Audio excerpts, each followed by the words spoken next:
Hello, everyone, and welcome to the Gazette's In-Depth Week. As part of our Iowa Ideas Initiative, we are taking the time to explore key issues in Iowa over a week-long period, and this week we are focusing on aging in Iowa.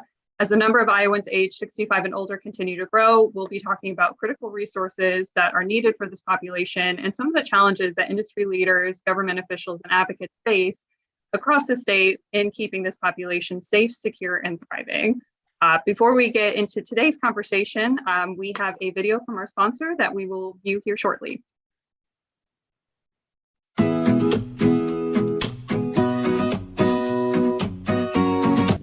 Hello, I'm Kathy Good, the director of the Chris and Susie DeWolf Family Innovation Center for Aging and Dementia, and I'm pleased to have the opportunity to introduce you to the DeWolf Innovation Center, a place of continuing discovery of new ways to look at aging and dementia. And all who visit will experience an environment that is friendly to older adults and those living with dementia, from the lighting to the flooring to the colors on the walls, the furnishings, the wayfinding, all very innovatively designed to meet the needs of the population that we serve. It will provide services to Halmar Village residents and the public, services offered by the new Mercy Center for Memory Health, the Family Caregivers Center, and the Mercy Clinic for Geriatric Acute Care. It will house a dementia-enabled smart apartment full of ideas to age in place at home, kiosks that demonstrate assistive technology, and a community-focused demonstration program for people living with early-stage dementia. These services have been thoughtfully created using a design thinking model that encompasses customer discovery, which leads to prototypes and ultimately to implementation. The Design Thinking Innovation Experience model is a signature of the DeWolf Innovation Center, available to be facilitated for other stakeholders and organizations. So we're very excited about the difference that we will make by thinking differently about how people age and live with dementia. And I hope you will take the opportunity to learn more about the great work happening at the DeWolf Innovation Center and join us to improve the lives of individuals in our communities. Thank you. Today we'll be discussing home and community-based services. Home and community-based services, as some of you may know, is a Medicaid program that is designed to help people with disabilities and older Iowans to stay in their homes and communities. And it offers an opportunity for these individuals to live independently and outside of institutions. Unfortunately, there are a number of gaps within this program that present challenges to the well-being of Iowans who rely on these services. And COVID-19, like many things, has really highlighted those issues in new ways. To discuss all this today will be our panelist, Di. Unfortunately, our second panelist has not been here yet, so maybe a little bit shorter conversation than we initially planned, but I know Di will do a great job and will be able to answer a lot of questions that we have today. Before I have Di introduce herself, I would just like to encourage the audience to ask questions in the Q&A chat, and as they make sense, we'll weave them into the conversation, and we will also leave some time at the end to answer those questions. So Di, introduce yourself to us briefly and tell us what work you do. I wasn't planning on a one-woman show here today. I'll do my best, but I'm Di Finley, and I'm the director of Iowa Caregivers, and we're an advocacy group for direct care workers. So my responses today will be primarily, through the lens of the direct care workforce, and not necessarily the provider. So I'm hoping that Greg can join us here pretty soon. Well, I appreciate you being a good sport today, Di, and obviously your perspective is really important, especially when we talk about workforce. Workforce is such an important conversation right now, and I think a conversation that a lot of industries are really feeling right now. But really, staffing across the healthcare industry, we're hearing that many industry leaders need to innovate when it comes to recruitment and retention, and really presenting in new ways. But from my understanding, this workforce challenge for direct care workforce has really existed before COVID-19, and the pandemic has really exacerbated that challenge. So Di, why don't you paint a picture for us? So what is Iowa facing in this moment when it comes to this workforce, and how does it really draw back to COVID-19 and the related economic challenges that Iowa faced? Yeah, well, you were right to point out that, these problems have been around before COVID, and it's just made things worse, in part because we've not addressed the needs of the direct care workforce for many years, and I just feel like the pandemic has probably gotten us beyond the tipping point, because everybody that we talk to, I mean, it is a pretty dire situation out there. But I did find this one stat I wanted to share about the demand for health, home health, and personal care aides. It said that they're projected to grow 33% from 2020 to 2030, and that's much faster than the average for all occupations. So that gives you some indication of the demand that's out there right now. Some of the factors that are impacting this, certainly competing industries, and we've talked to a lot of different providers in different settings, but I don't know how the healthcare industry can compete with manufacturing and restaurants and retail. I mean, we've all read the papers and we've heard the stories that, I mean, everybody's struggling with workforce issues, and they've raised their wages to already $17, $18, $20 an hour. And so providers sometimes have limitations in what they can pay because of Medicaid reimbursement system. We also know that it's an older workforce, and so we're seeing a lot of retirements. Last year, the U.S. Department of Justice released a report saying that Iowa was out of compliance with the disability or the Olmstead decision that's requires states to provide more community options for people with disabilities. So I know there's a huge push right now to deinstitutionalize people and provide more home and community-based services. So that's going to impact the demand. And then back to the pandemic, I think just the pandemic alone is causing more people to want to stay in their own homes. And then a lot of people abandon these jobs because they were fearful that they were going to take home contract COVID and then infect a family member or a loved one who had underlying health conditions. And then some of the other things that impact what we're dealing with is just outdated laws and fragmented systems that oftentimes burden the workers and employers and consumers.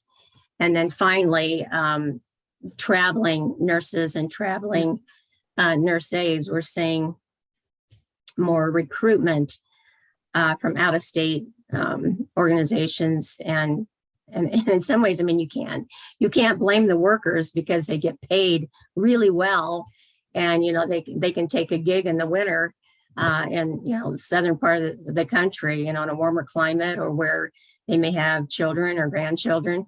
So that is certainly having an impact on a lot of providers, I know. Yeah, absolutely. That was a good summary and a good picture, I think, of all the points that I hope to dig into with you today. And maybe to kind of start off with, this kind of relates to that last point you raised, where, healthcare is competing with other industries, whether that's hospitality or restaurants or what it might be, but healthcare is also competing with itself, from my understanding. And with these traveling aides, it's really enticing to take these jobs. But I mean, even before COVID, long-term care, direct workforce and direct care, it was hard to already recruit individuals to these jobs, from my understanding, correct? Yeah, that is correct. Yeah, I mean, they're all competing for the same segment of the workforce. I mean, regardless the setting, whether it's hospitals, nursing homes, assisted living, group homes, or in-home settings, hospices. Yeah. Absolutely. And I imagine this challenge is particularly true for Iowa's smallest communities. What are you seeing happening in rural parts of the state right now? How is this challenge presenting itself there? Well, what we hear from providers a lot is the infrastructure isn't there within the rural communities. I mean, I don't think that's unique to rural communities, quite frankly, and we view part of the workforce as part of that infrastructure too. So if the workforce isn't there, if they're not part of that infrastructure, whether you've got a provider in town or not, it's going to diminish access to services. And, it could lead to premature nursing home placement, for some people if the workforce isn't there. We know, again, if access to those supports aren't there, we've heard stories about family caregivers needing to give up their own employment or reducing their hours in order to stay home and help or assist a family member or a loved one. So it has huge economic impact on families and those communities too. Yeah, absolutely. To your point, not just, a family losing income, but another job losing a worker, and, more shortages kind of exacerbated wherever that might present itself. Right. I will mention the Department of Public Health, I should say the Department of Health and Human Services now, but it was led by the Department of Public Health. They just, for the past year, they've been working on a rural health workforce strategic plan. And they just released that report not too long ago. I mean, it's a working document, but it is on the public health website, and it certainly touches on a lot of these issues. Yeah. Are you familiar with that report? Did it present any solutions or any steps that could be taken in this regard? Well, payment systems, innovation around the workforce. We did serve on that work group, but I would just urge people, because it really is quite a comprehensive report with a number of recommendations. So I would urge people to check it out. Absolutely. Well, absolutely. And to your earlier point too, and an important part of when we're talking about workforce and workforce challenges is wages. As you raised before, what can you highlight a little bit, just for background, what wages kind of look like for this direct care workforce right now, and how this is contributing to the conversation right now?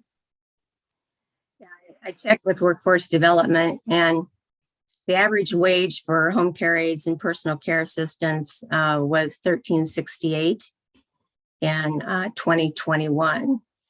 And, I can't imagine that when the figures are out for 2022 that they won't have increased some, but I quite frankly thought they would have been higher than this, given the demand and the challenges with COVID the last few years. But then I checked the United Way's, and this is another great resource for people, but the United Way's ALICE report, and that's an acronym for Asset Limited Income Constrained Employed. And it says that to maintain a household survival budget in 2016 for 2 adults and 2 kids, they would have to earn $28.39 an hour. And for a single adult, $9.78 an hour. That was in 2016. So you can imagine with the inflation that we're seeing now, and wages haven't kept up with inflation for a while. So you can imagine now what families are dealing with this high rate of inflation. Yeah, absolutely. With the dollar not stretching as far as it used to even a year ago. And there's another aspect of that conversation, other expenses that also affect the worker's salary or sort of what they get to take home, right? We had a conversation about how these workers, if they have to travel to different towns, are not reimbursed for the mileage, and that's a cost that they have to eat. That is true, and especially now with the gas prices, not all home care providers or agencies do reimburse for you. Some do, but it's my understanding too that oftentimes that comes out of the pockets of the home care aides. And if you look at that average wage, you can imagine the impact that could have on their overall household income. But we did a wage and benefit. We didn't, but we contracted with Workforce Development in 2019 to do a wage and benefit survey of direct care workers. And at that time, 10% had no health care coverage. 23% were on the Iowa Wellness Plan. So, and 54% had children on the state's health insurance, children's health insurance program Hawkeye.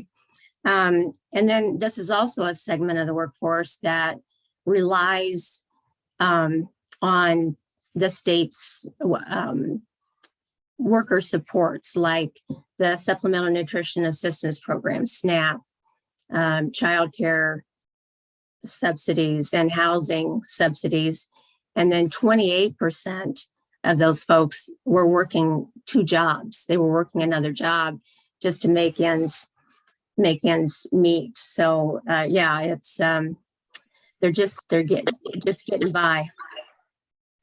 Yeah, absolutely. And obviously that's got to be such a challenge for these workers, but obviously they're taking care of a population that has the need for these workers. So when you have workers that are dealing with the stress and are dealing with low wages and what comes with that, can you speak to how that affects residents' quality of care and their quality of life when on top of just the inability to find somebody to care for you, but you have these workers who are stressed and difficult, and it's difficult to kind of grapple with that. Do you have an insight on how that impacts residents and Iowans? Well, I mean, we only hear it from the worker perspective and workers who are burned out from what we just talked about, and then being compounded by COVID the last 2.5 years or more. Yeah, they're just burned out and has a dramatic impact on their mental health. And I think when they're burned out, they can't possibly provide the quality of care that and support that people deserve. So you've really got 2 vulnerable populations that we're talking about here. Yeah, absolutely. No, it's difficult. And really, this kind of pivots, I think, nicely to this conversation around retaining the workforce. How does this relate to the reasons workers are leaving the industry? Are you hearing from these workers, are these really kind of the driving factors keeping them away, or are there other factors kind of keeping them away?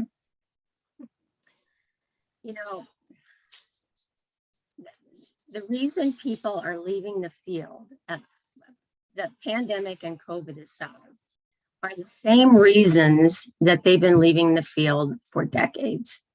I mean, this isn't rocket science. It's not anything new. They're leaving because of the wages. Many of them don't have access to portable health care, a lack of portable training and credentials, lack of respect, in the workplace sometimes, and from society in general is what we've heard in surveys. And then again, the pandemic, you layer that on top of all that. But I just think it's ironic that, again, for decades, we know what the problems are with this segment of the workforce. And I sat in on a presentation from, it was a report that was prepared by the Lewin Group and PHI National for Iowa. There were several states that had the opportunity to participate, and the Centers for Medicare and Medicaid Services paid for this report to be done on what Iowa needs to do to recruit and retain the direct care workforce. Now, this is in its entirety, not just HCBS, but the direct care workforce in its entirety. And they laid out six recommendations, which are good, solid recommendations, and the rationale for those. But it's the same things that we and others have been advocating for for 30 years. So it's frustrating to me that we know all this, but there hasn't been the political will to bring about the systemic change that needs to occur. And we continue to look at kind of short-term fixes. Yeah, absolutely. How about now? How do you feel about the political will now? Do you feel there is a political will now that COVID has maybe shown a light on this a little bit more, or what are your feelings about that? Well, yeah, I mean, I think everybody is talking about workforce right now. And I do think that there are some promising initiatives. I mean, well, the truth is that they have to deal with it. I mean, I don't think we can ignore it much longer. But there have been some creative things, and I jotted down a couple. For example, the Governor's Future Ready Iowa initiative. At least one program out of that. It was, I think it was connected to Future Ready Iowa. It was the Governor's Emergency Economic Recovery, Education Recovery Fund. And I know that several community colleges have used that money for trainings. It was free training it was for CNAs. It wasn't necessarily HCBS workers, but according to a note I got from the DMAC recently, it was like 1,200 CNAs they trained last year. So this is a program I think that has promise, and it would be nice to see that that continue. I think there's also the BOLD initiative, which is also led by Public Health, that's putting together a state plan on Alzheimer's and dementias, and certainly training and competencies for the workforce and workforce in general. The shortages have been part of those conversations as well. So they too will be producing a state plan and report. Okay. Are you confident that it sounds like you're confident these are good long-term fixes and not necessarily the short-term fix that may not necessarily address the root of the problem? Well, yeah, I think they're good initiatives. You know, if we keep them, if we support them. What concerns us is that I've been around a long time, and we've seen a lot of different programs come and go. There'll be a federal grant awarded, and these wonderful, innovative programs. And I think innovation is, I think it's a little overrated. That's my personal feeling on it. When so much of this is just practical, and nothing innovative about raising wages so people can make a living. But we see all these wonderful programs, and they are promising, they're evidence-based and have an impact on retention of the workforce and so forth. But then the grant goes away. And then again, it gets back to that political will. There has not been the will to invest in these programs to bring some of these things to scale that really could have an impact. So we just keep doing the same thing over and over and over again. And at some point in time, we've got to get serious. And I was hoping too, we've had a number of conversations about this with the American Rescue Plan Act, or the ARPA funds, recovery dollars. It's great to have all these federal funds coming into the state, and I think they're being used in some good ways. We know that direct support professionals, HCBS workers, are getting wages, not wage enhancements, but bonuses using some of that money. Not all HCBS workers, but some. And that's a good thing. I mean, we're really happy about that. But again, what concerns us about that is that it's one segment, one subset of the workforce. So we've always advocated for, if we're going to raise wages, we need to look at the entirety of the workforce. It shouldn't matter where they work or who they serve. They all deserve to earn a wage that's consistent with the importance of the work that they do. Yeah, absolutely. In my mind, that seems to boil down to like reimbursement providers would receive too, to be able to pay their workers a higher wage too. Are you hearing from providers that that's the solution that they would like to see, or what is the solution that they would like to see? Well, yeah, I mean, I think that's always an issue, since the Medicaid reimbursements kind of dictate in some ways what they're able to pay. Right. So I think some policy could remedy that.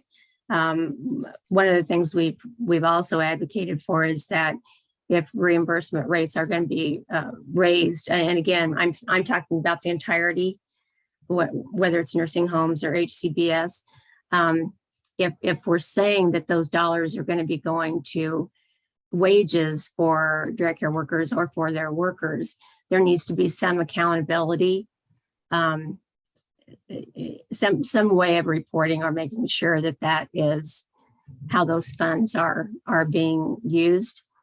But as from the provider perspective, that's not my shtick. So I did check with a home care and hospice provider and asked him, what he thinks needs to happen. And I'll just highlight a couple, three that he suggested and could ease the burden on them, is eliminate multiple forms that the MCOs use and have more common criteria and forms across MCOs, require services to be reimbursed consistently across MCOs, and eliminate the ability of MCOs to claw back money without a mutual agreement with the provider as to what amount is appropriate.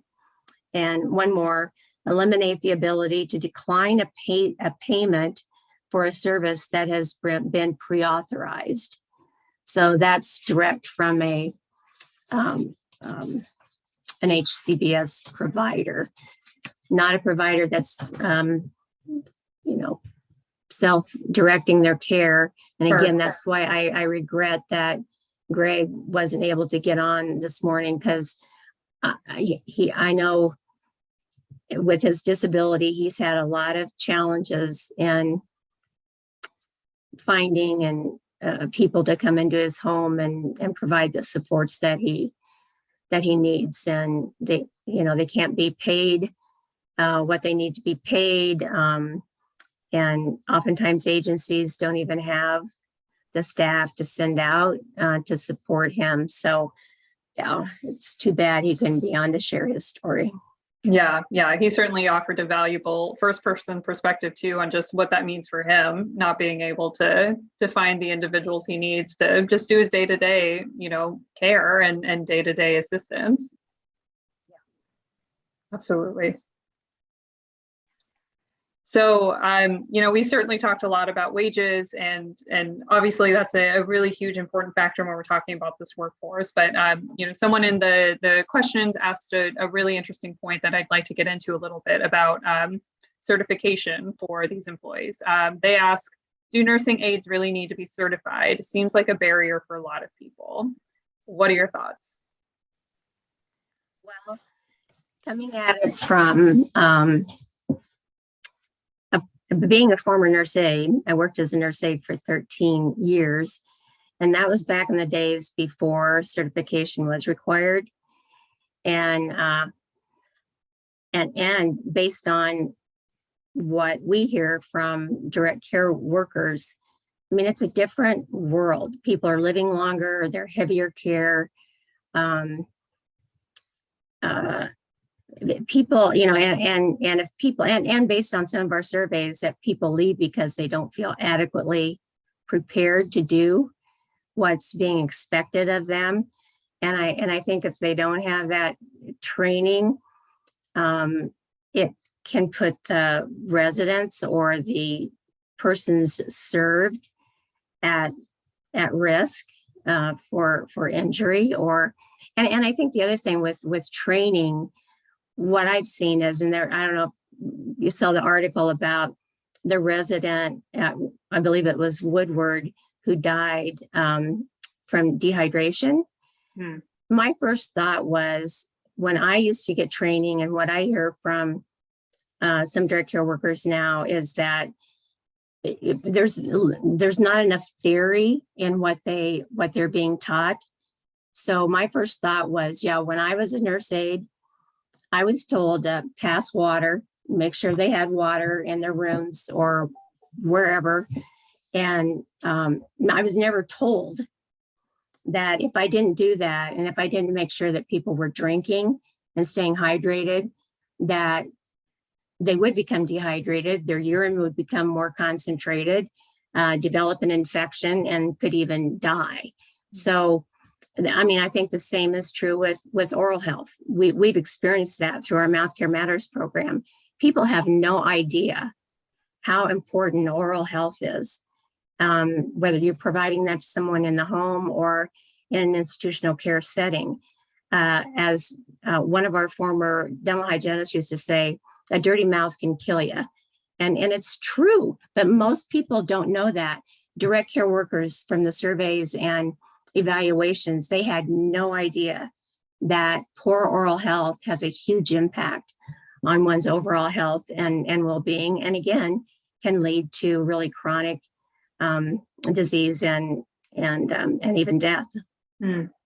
Wow. So the solution isn't necessarily less training, but I'm curious if you have heard of solutions to, helping retain this workforce, helping prepare this workforce while trying to get as many people into the workforce as you need. I know hospitals are kind of taking interesting, innovative solutions. Have you heard anything specifically kind of related to direct care workforce, innovative solutions that could be a good solution? Yeah, well, sorry for. I understand. I also get, if you had the solution, we probably wouldn't be having this Yeah, conversation. right. Well, yeah, I mean, I think there are, hospitals are doing, apprenticeship programs, and I think they've had some success with that. The state, with some of the ARPA funds now through DHS, they're looking at a learning management system for direct support professionals and HCBS workers. Again, our concern, and all of that is good, our concern about some of these initiatives is that the infrastructure, again, we kind of keep these people siloed, these workers siloed by the setting they work in or the population they serve. And that really does an injustice to the workforce itself. I mean, we don't do that with nurses and other health professionals. So we need to look at the entirety of the workforce, look at their training, make sure it's portable, that it can follow them from one setting and population to another. And the infrastructure, I mean, that's been part of the missing infrastructure, is so that they have a place where their credentials can be housed and again, follow them from one place to another. Oftentimes they have to take the same training over and over again. And I wouldn't dare to go and get into the weeds about some of the federal regulation, as there's just not enough time, but there are laws on the books that really make it difficult for people to work. They will lose their certification and have to take the same training over and over again because they don't have a continuing education standard. So yeah, there are just a number of barriers that exist. And I think if we get rid of some of the barriers, then it'll be easier to recruit and retain. But again, infrastructure is important. Absolutely. So you mentioned one barrier there. What are other barriers that you see that would help, maybe get some of these laws off the books that would help remove that barrier and improve access? Well, one of the ones that we've been working on for a number of years, and I kind of mentioned it, is to provide direct care workers with a state-approved continuing education standard that they don't currently have. And this is primarily, it started out with CNAs. And again, I think part of the problem is that we are still operating under a law that's about 35 years old. So 35 years ago, there was a federal law that took place, OBRA 87, and that was the law that required nurse aides to be certified and to have the 75-hour training. It also required every state to create a nurse aide registry. And the purpose of the registry was to monitor people for abuse or and to make sure that they had completed the 75 hours of training. And that's what made them eligible to work in a nursing home. But we've come a long way since then. Now we have assisted living, we have in-home care, we have hospital, all these different levels, group homes, all these different levels of care. But our system, when it comes to the workforce, hasn't kept up with those changes and how we're delivering care and supports. So it's just too convoluted to get into, but we are advocating for a continuing education standard for direct care workers so that they can maintain their certification. Okay. Absolutely. What other priorities does your organization have? What other things are you advocating that you'd like to see as next steps? Our two key priorities are wages, getting wages up for direct care workers across the board. There was legislation that I don't know if it ever got really introduced, but there was some proposed legislation a couple of years ago to raise wages for home and community-based workers or home care aides. And we did talk to some legislators about that and urged them to not single out, one segment of the workforce. So I don't think that went anywhere, but we would advocate for wage enhancements for direct care workers across all settings. And it seems like the only thing we can talk about when it comes to wage enhancements are reimbursement rate increases or raising the minimum wage to $15 an hour. Well, first off, I don't know where $15 an hour minimum wage is going to get us when already we talked about how the industry can't compete with these other industries that are paying far more than what they're able to pay right now.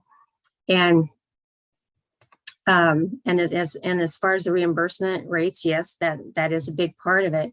But we also think that there are other ways that we might be able to enhance the direct care worker wages that would be more equitable. And that might be through the tax system too. And we could even build in a retention, it could become a retention initiative, but some kind of a direct incentive to the workers themselves to recruit and keep them in the field and get them out of poverty wages. Absolutely. So they can make that livable wage without having to rely on SNAP or whatever supports exist out there. Definitely. And then the other part that we'll continue to advocate for is the credentialing, portability of credentials and state infrastructure to support that. Absolutely. Well, great. Well, I just wanted to ask the audience again, if you have questions, to please send them into the Q&A bat, and I think we'll go ahead and tackle one of these now, if that's okay, Di. We have one question here from the audience. What kind of government oversight is there in home and community-based services? If people are being poorly served by their home care provider, is there a governmental office to contact that will help them resolve their concerns? Is that something you can tackle? Well, Probably not. I mean, Department of Inspections and Appeals, they do have oversight of licensed, or certified licensed facilities and home care providers, hospitals. But there are, providers out there that may not be Medicare, Medicaid certified either. And I don't, probably no oversight for them at all. But yeah, I'm not the best person to ask that question of. Sorry. No, it's okay. It's a good question, but yeah, absolutely. Another question we have here, I don't know if you can speak to this one either, but can a person run an adult daycare out of their home, like a child daycare?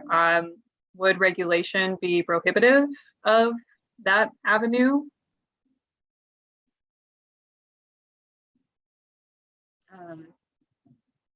Yeah, again, I don't want to say anything that would be misleading.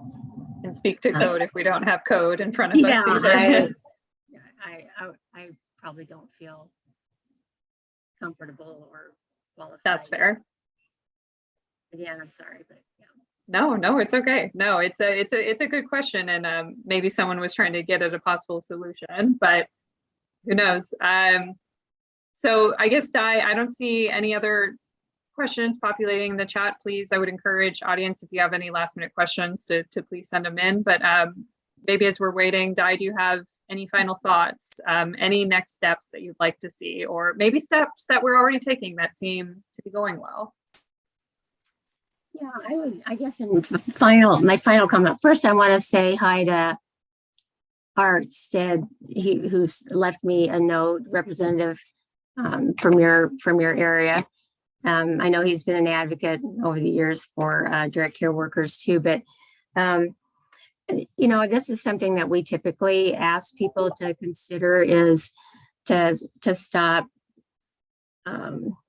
viewing this workforce as entry level. There is that mindset out there that they're entry level, low skill, no skill workers. And that's simply not the case. I mean, a lot of people do choose this as their chosen profession, but there are very few opportunities for them to grow within the field of direct care. So there's this mindset that, oh my God, if you're working as a nurse aide or a direct care worker or a home care aide, it must be a stepping stone to go on to become a licensed nurse or a doctor, assuming everybody wants to be a doctor or a nurse. Not everybody does, but even that language is written into our state laws and regulations and codes. They're viewed as entry-level workers, even if they've been in the field for 10, 15, 20 years.